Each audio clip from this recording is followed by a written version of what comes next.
விருதுநகர் லோக்சபா தொகுதியில் பாஜக சார்பில் போட்டியிடும் ராதிகாவை எதிர்த்து பாஜகவைச் சேர்ந்த வேதா என்பவர் சுயேட்சையாக போட்டியிடுகிறார்.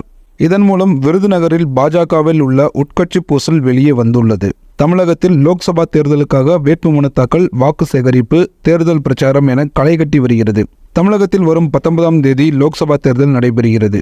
அரசியல் கட்சிகளில் உட்கட்சி பூசல்கள் இருக்கத்தான் செய்யும்.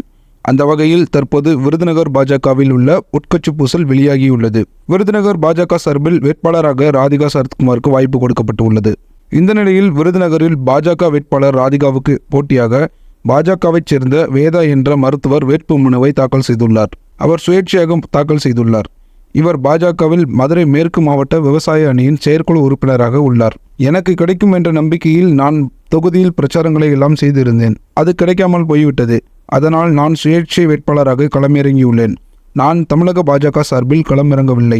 டெல்லி பாஜக சார்பில் களமிறங்கியுள்ளேன். காங்கிரஸில் எத்தனையோ பிரிவுகள் உள்ளன. அதுபோல் பாஜகவில் ஏன் இருக்கக்கூடாது என கேள்வி எழுப்பியுள்ளார். விருதுநகரில் விஜயகாந்த் மகன் விஜய் பிரபாகரன், காங்கிரஸ் கட்சியின் மாணிக்கம் தாக்கூர் ஆகியோர் களத்தில் இருக்கிறார்கள். பாஜகவிலேயே ஒருவர் சுயேட்சையாக போட்டியிடுவது ஓட்டுக்களை பெருக்க உதவும். எனவே இதில் ராதிகாவுக்கு வெற்றி வாய்ப்பு இருக்குமா என்ற சந்தேகம் எழுந்துள்ளது.